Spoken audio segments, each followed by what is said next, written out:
Good morning. In today's headlines, an update on the missing Titanic tour sub. We have the latest on the search and what brought some hope of survivors. Former President Trump vows to cut wasteful spending and stop inflation if elected in 2024. Find out how he plans to do that should he take back the White House. Is it a sweetheart deal or a Department of Justice ploy to make prosecuting former President Trump look fair? Republican reactions are in on the Hunter Biden plea agreement. A federal judge strikes down Arkansas's ban on gender transition procedures for minors. People on both sides of the debate weigh in. Have you or anyone you know been tricked by a misleading auto mechanic? We look at what the most common tricks are, and we speak to an actual mechanic to get some tips.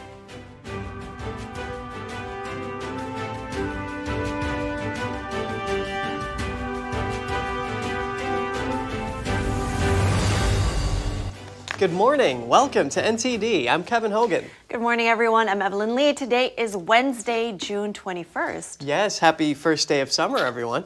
That's right. I love the summer. I can't wait. It's time for short shorts and farmers markets. I would say sundresses, but the chances are pretty low that you'll probably see me in one. I see, anyway. Yeah. Well, and it's a good idea. I mean, you know, students have a chance to recharge. It's also a good time for a picnic. Well, what's your favorite thing to do in the summer, Evelyn?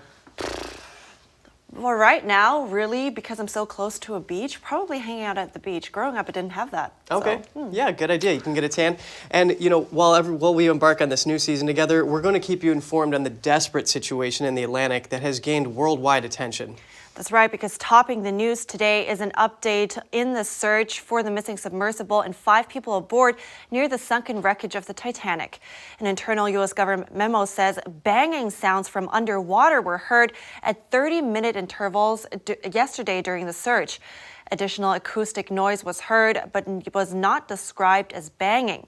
The update says the sounds give hope of survivors and help ships and planes hone in. However, they have yielded no results so far. Rescuers are racing against time with the sub having a limited oxygen supply. NTD's Jeremy Sandberg has more on the ongoing search effort. Hi, the Pentagon announced Tuesday it's providing assistance to the U.S. Coast Guard in the search for the missing Titanic tourist submersible called Titan. The Coast Guard is in charge of this mission, so when they request support or help in the assistance of search and rescue, that is what we are doing. That's what we're providing. A unified command was set up at the U.S. Coast Guard Command Center in Boston, Massachusetts, Tuesday to coordinate search efforts. It's made up of the U.S. Coast Guard and Navy, the Canadian Coast Guard, and the company that operates the missing sub, OceanGate Expeditions. An OceanGate spokesperson says the company's CEO and founder, Stockton Rush, is the pilot of the missing craft. Passengers aboard include British billionaire Hamish Harding, who holds 3 Guinness World Records. One of those records is for the longest duration at full ocean depth in a manned vessel. The others on board are Pakistani billionaire Shahzada Dawood and his son Suleiman, and renowned French diver and Titanic expert Paul-Henri Nargeolet. Nargeolet has completed over 30 dives to the Titanic wreck and supervised the recovery of around 5,000 artifacts. He spent more than 20 years in the French Navy, where he rose to the rank of commander.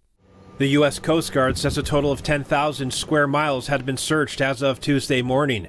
Oceanographer and explorer David Gallo says the response should have been quicker and the search area narrower. You know, I can't help but believe that effort should have been put into what happens in those few hours after that sub doesn't return to the surface. That we've known that this might happen forever, for decades, that this was going to happen sometime, but did we prepare for it? No. You know, there's no protocol. The submersible was built to stay underwater for 96 hours in an emergency. That gives the 5 people aboard until Thursday morning before air runs out. Jeremy Sandberg, NTD News. There's been some talk of the missing sub using a video game controller as its steering mechanism, but the idea isn't as crazy as it sounds. Yeah, the U.S. Navy has been using Xbox controllers to operate photonic masts on its submarines since 2018. That's basically an advanced version of a periscope. The controllers have drastically cut down costs and training time. We'll keep you updated on the search and rescue efforts throughout the day. First son Hunter Biden has agreed to plead guilty for failing to pay federal income taxes, and he also struck a deal on a felony gun charge. NTD's Daniel Monahan has more on the case and the reactions of lawmakers. The plea deal must still be approved by a federal judge. Each of the two tax charges carries a maximum sentence of 1 year in prison, while the gun charge carries up to 10 years behind bars. The gun charge will be subject to a pretrial diversion agreement. That lets defendants get charges dismissed or face lighter punishment if they meet certain criteria. The White House issued a response. The President and First Lady love their son and support him as he continues to rebuild his life. Governor Ron DeSantis says there is a different set of rules for those in good standing with the elite D.C. class. If Hunter were a Republican, he would have been in jail years ago. Senator John Kennedy says he thinks the larger issue is still out there. They've made him a very good deal, and he sucked it up like a Hoover Deluxe, and I can't blame him. Representative James Comer says he's curious whether those investigating the Bidens knew about the shell companies, money laundering, and money wires. Our investigation's ongoing. I said from day one, this is an investigation of Joe Biden. While Senator Rand Paul sees politics at play. I think it bothers people to see two sets of, standards of justice. Constitutional attorney Jenna Ellis thinks the DOJ is trying to create an appearance of fairness to ward off Trump's witch hunt defense in the documents case. I think that this is just seems like a fig leaf sort of resolution to something that the American people don't really perceive as genuine accountability. Former President Donald Trump reacted to the deal on social media. Wow, the corrupt Biden DOJ just cleared up hundreds of years of criminal liability by giving Hunter Biden a mere traffic ticket. Our system is broken. But Representative Dan Goldman brushed off any sweetheart deal accusations. He says the plea deal shows that's probably all they could get to stick. He has paid off the taxes that he was delinquent in paying long ago, and he's now accepting responsibility. House Speaker Kevin McCarthy says the deal will not stop Republicans from their investigation into the Biden family. Daniel Monahan, NTD News. Former President Trump says he will use presidential impoundment power to cut spending and stop inflation if elected in 2024. His announcement came yesterday as part of his Agenda 47. NTD's Jeremy Sandberg has more on Trump's plan should he take back the White House. Trump says if elected to a second term in office, he will invoke his presidential power to delay or halt expenditures he considers wasteful, despite congressional approvals. He said in his announcement he plans to cut waste spending, stop inflation, and crush the deep state. Reining in Biden's wasteful and unnecessary spending is vital to stopping inflation and rescuing our economy from ruin. But the pain of the spending cuts must be borne by the special interests and Washington bureaucrats, not by American families and American seniors in particular. Trump says he will restore impoundment power to reestablish a balance of power between legislative and executive branches. Thomas Jefferson famously used this power, as did many other presidents, until it was wrongfully curtailed by the Impoundment Control Act of 1974. Not a very good act. This disaster of a law is clearly unconstitutional, a blatant violation of the separation of powers. The leading GOP 2024 presidential candidate vowed to get warmongers and globalists out of the government if he takes back the White House by challenging the Impoundment Control Act in court and choking off their money. Bringing back impoundment will give us a crucial tool with which to obliterate the deep state, drain the swamp, and starve the warmongers. Trump says national defense, Medicare, and Social Security would be exempt from impoundment cutbacks. Jeremy Sandberg, NTD News. A federal judge yesterday struck down Arkansas's ban on gender transition procedures for minors. The state was the first in the nation to enact such a ban, and it was also the first to be struck down. Here's the story. U.S. District Judge Jay Moody on Tuesday struck down Arkansas's ban on gender transition services for minors, ruling it unconstitutional. The Save Adolescents from Experimentation Act became law in 2021. It prohibited doctors from providing cross-sex hormone treatment, puberty blockers, or gender transition surgery to anyone under 18, the judge wrote. Rather than protecting children or safeguarding medical ethics, the evidence showed that the prohibited medical care improves the mental health and well-being of patients and that by prohibiting it, the state undermined the interests it claims to be advancing. 4 transgender teens in Arkansas and their families, as well as 2 doctors who provide gender transition services, brought the lawsuit. An attorney with the ACLU, which helped represent the plaintiffs, responded saying, "We hope that this sends a message to other states about the vulnerability of these laws and the many harms that come from passing them." Arkansas Attorney General Tim Griffin also reacted to the ruling. In his words, "I am disappointed in the decision that prevents our state from protecting our children against dangerous medical experimentation under the moniker of gender transition." Arkansas Governor Sarah Huckabee Sanders expressed her view that the state's ban was about protecting children and vowed to fight the ruling. The Arkansas Attorney General plans to appeal the ruling. Meanwhile, transgender activists have been bringing legal challenges to similar bans enacted in other states. After the break, a $6 billion Pentagon accounting mistake could turn into more weapons being sent to Ukraine. Is the Chinese Communist regime planning a military training ground in Cuba? The U.S. Secretary of State is expressing deep concern, so stay tuned for that story in a moment.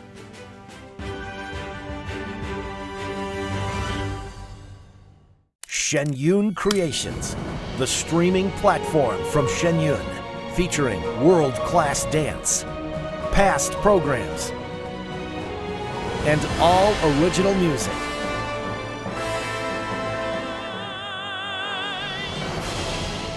Masterclasses, behind the scenes, comedy, and more. Explore ShenYunCreations.com. Buying a house is complicated and confusing, especially now. That's why who you work with matters. Together with HomeLight, we find solutions for every buyer. Our team helps you get the home you love every time. Life doesn't always give you time to change the outcome. Prediabetes does. With early diagnosis, prediabetes can be reversed. Take the 1-minute prediabetes risk test today. Go to doihaveprediabetes.org.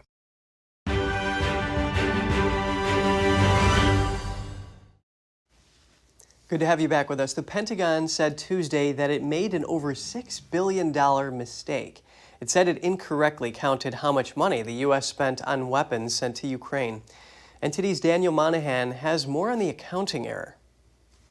Pentagon spokeswoman Sabrina Singh says when they checked the accounting mishap more closely, they realized the military used the wrong figures. Some equipment sent to Ukraine was taken from Pentagon stocks, so it was worth less money than new weapons. But the prices for new weapons were what the accounting documents used. Singh says the new calculations show there was an error of over $3.5 billion this year and over $2.5 billion in 2022. One could say the error is good news for Ukraine. The U.S. now has extra money on hand to spend on more weapons for the war-torn country. That's just in time for supporting Kyiv as it trudges on in its counteroffensive against Russia. Ukraine is attempting to drive the Kremlin's forces out from territory they've occupied since last year, but it hasn't been easy so far. The counteroffensive is dealing with a terrain full of mines and dug-in defensive positions. Russia, meanwhile, has been bombarding the Kyiv region with dozens of exploding drones. The assault has exposed gaps in the country's air defense after almost 16 months of war. Officials say Ukraine downed 32 of 35 drones that were launched by Russia early Tuesday.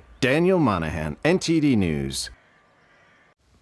Chinese troops could soon be stationed on America's doorstep. The Chinese regime is reportedly planning a military training ground in Cuba. Secretary of State Antony Blinken expressed his deep concern yesterday. This is something we're going to be monitoring very, very closely. U.S. Secretary of State Antony Blinken said on Tuesday that he voiced concerns to his counterparts in China during a rare trip to Beijing about China's military activities in Cuba. We made very clear that we would have deep concerns about PRC intelligence or military activities in Cuba. And we will protect our homeland. We will protect our interests. The Wall Street Journal reported on Tuesday that China and Cuba are negotiating to establish a joint military training facility on the island that could lead to the stationing of Chinese troops just 100 miles off Florida's coast. Speaking at a press conference in London after his trip to Beijing, Blinken said he pressed for opening military communication channels with China. President Biden sent me to Beijing because he believes strongly that both the United States and China have an obligation to manage our relationship responsibly. And that starts with strengthening lines of communication. During Blinken's visit to Beijing earlier this week, the first by a U.S. Secretary of State since 2018, the nations agreed to temper rivalries to avoid conflict. But there were no breakthroughs. I think both countries see the importance of trying to bring more stability to the relationship. A lack of open channels between both nations has prompted international jitters, with Beijing's reluctance to engage in regular military-to-military talks with Washington alarming China's neighbors. In Beijing, the two sides appeared entrenched over a multitude of issues, from Taiwan to trade, including U.S. actions toward China's chip industry, plus human rights, and Russia's war against Ukraine, to which China maintains an impartial response. President Biden said from the outset of Russia's aggression against Ukraine that we would stand with Ukraine for as long as it takes. A federal jury in New York convicted 3 men yesterday of stalking a family on behalf of the Chinese Communist regime. One of the convicted men is a retired New York Police Department sergeant. 55-year-old Michael McMahon was found guilty of acting as an illegal agent of the Chinese regime, conspiracy to commit interstate stalking, and interstate stalking. He faces up to 20 years in prison. The Justice Department says 3 other defendants have pleaded guilty in connection with their roles in the harassment and intimidation campaign. Prosecutors say those involved in the campaign harass, stalk, and coerce U.S. residents to return to China. A sentencing date has not yet been set. And in related news, Canada's Security Intelligence Service issued a warning for Canadians. It says the Chinese Communist Party, or CCP, is targeting Canadian citizens inside and outside of China. The Security Intelligence Service laid out how to avoid becoming a target of CCP agents and what to look for. It says agents like to approach people online through websites like LinkedIn and will pose as anything from an HR recruiter to a security consultant. And they are looking for confidential, privileged information that is of interest to the Chinese regime. Going overseas, doctors in the UK have developed a new technology. It can detect certain types of cancer using a breath test. So far, results have shown around 90% accuracy, and doctors are now working to determine whether they can detect the disease early in patients. NTD's Cost Temenes has more. A team of doctors and scientists at Imperial College London have been testing out this breathalyzer for several years. It's part of a clinical trial which can diagnose a variety of cancers, including the gut, pancreas, and esophagus at an early stage. The patient's breath is collected from the bag via a sorbent metal tube. So we have the sample, the patient breath samples, which we've prepared and are now in the instrument ready to be run. The thermal dissolver here will heat them up and take the compounds that we've collected from the patient breath at the GP surgery onto the instrument. That is then heated up and goes into our oven, our gas chromatography oven. This is where we separate the compounds that we're interested in. A material coating inside of the tube captures vapor and gases. It is then heated up to approximately 250 degrees. Scientists can then begin analyzing what volatile gases have been identified. A compound, which are in the gas phase, the volatile compounds, are different between different tumors. And that is why it could be used as a test for multiple cancer in the same test, like you do a blood test. More than 25,000 patients are being recruited for the trials, to focus on 7 types of gastrointestinal cancers. The aim is to catch the disease early in patients and to develop a quicker, easier and cheaper way for patients to be diagnosed. So people with early cancer have non-specific symptoms. At this stage, this is when the best should be placed. So we'd like to get in a stage which is early enough to provide a curative treatment and early enough before the red flag symptoms.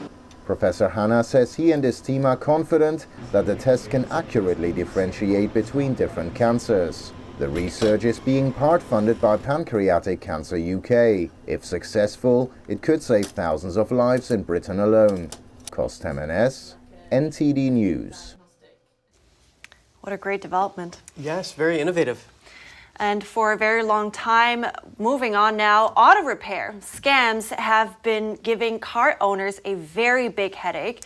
In fact, the Consumer Federation of America says it's been a top consumer complaint for 7 years in a row. Yeah, that's right. And there's been an unfortunate trend of car mechanics exploiting consumer ignorance. Examples include unnecessary repairs, overcharging, and misleading diagnoses. So how do you protect yourself from misleading mechanics? NTD's Colin Fredrickson talks to a mechanic. The number one thing that consumers complained about in 2022, auto sales and repair. And in fact, it's consistently won the first spot for 7 years in a row. Specific complaints include poor or incomplete work, which sometimes worsened the car's problems. People also complained about overcharging. Shops told them they needed expensive new parts when they did not. Shops also put old parts into cars while saying there were new parts. If you're standing in a really noisy, dirty shop and some guy's pressuring you into a repair or spending money when you don't necessarily think that you need to or have to, or you might not even have it, those are kind of the indications that you're either going to get taken advantage of or you already have been. Mark Odell has been an auto mechanic for about 30 years. He says the best way to protect yourself is to trust your senses and get educated. If something doesn't feel right, you might be getting scammed. This is the time to get a second opinion from another mechanic or to consult with someone who knows a lot about cars. And of course, you can educate yourself with technology. With the internet and YouTube videos and Google searches and justanswer.com, I mean, you can learn about how a vehicle works and how to fix it all within like the same day. If not just a couple hours. You can ask a couple questions and get the information that you need, test procedures, wiring diagrams. The information about these things is all over the place. High-quality data on auto repair deception is not available, but Mark believes it's been going down over time because of the internet. When someone gets scammed, he or she can tell the whole world about it, discouraging mechanics from scamming. Colin Fredrickson, NTD News. Coming up, how can parents protect their kids from the downsides of social media? We hear from an expert after the break.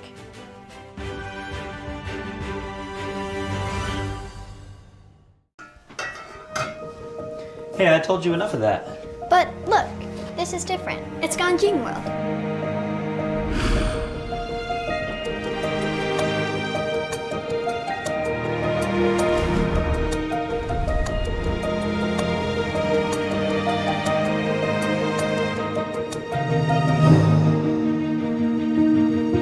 Ganjing World. Family-friendly entertainment.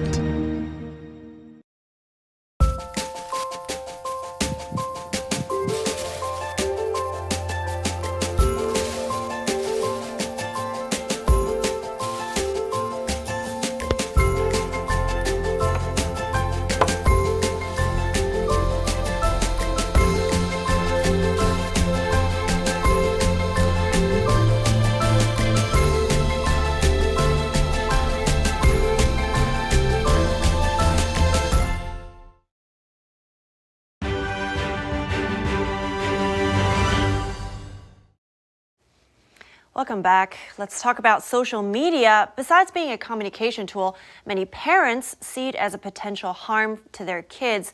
And for a good reason. We covered this extensively in the past, from mental health to manipulation. So what can parents do to protect their kids from the dark side of social media?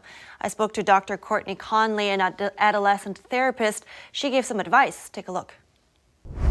It's sometimes a difficult topic, right, with teens and tweens trying to get into their business. So how do you do that?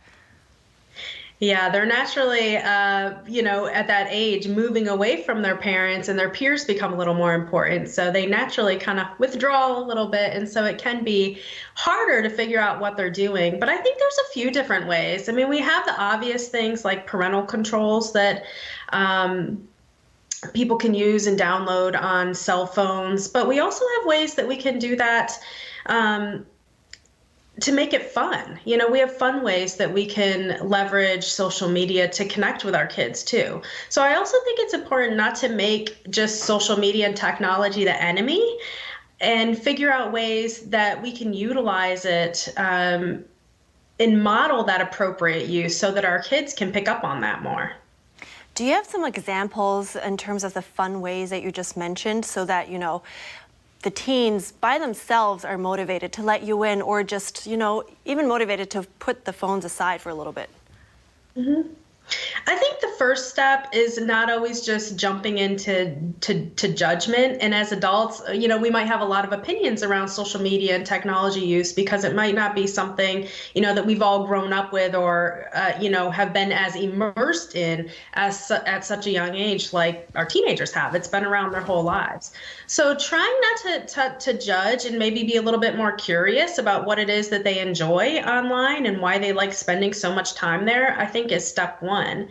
And then step two would be, you know, in terms of trying to make it fun, ask them about their online world, you know, in a way that allows them to explain it to you. I regularly do this in my therapy practice when I'm trying to get to know new clients. I'll ask them, if you had to delete everything off of your phone except for 3 apps, what would they be?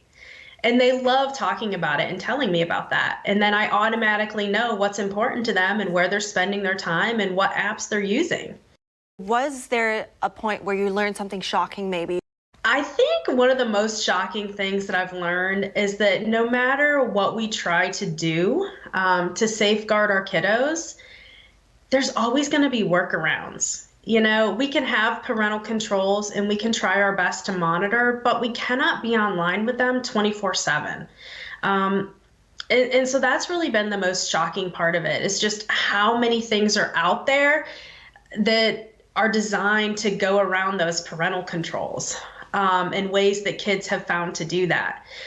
And you know, that's why I always go back to just trying to help them understand the online world, to provide them with that education and training so that they can see the why behind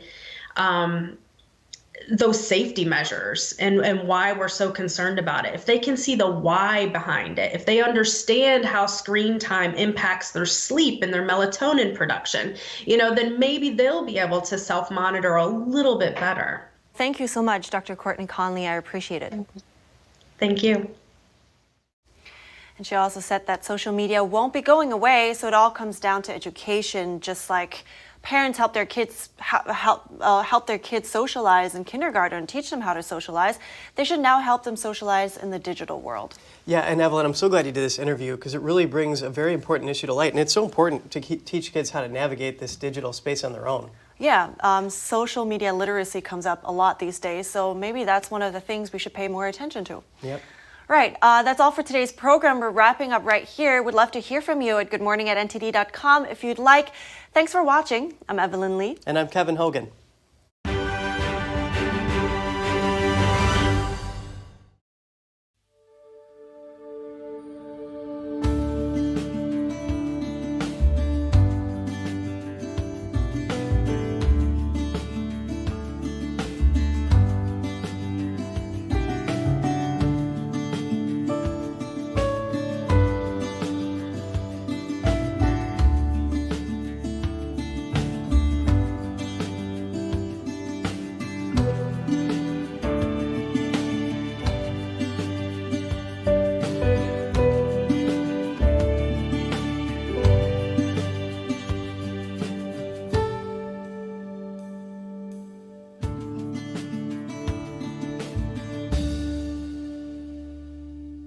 Thanks for watching us on YouTube. Did you know YouTube only keeps selective videos on its platform? So if you want to make sure you get the full picture, just subscribe to our newsletter. Go to newsletter.ntd.com and sign up. It's free.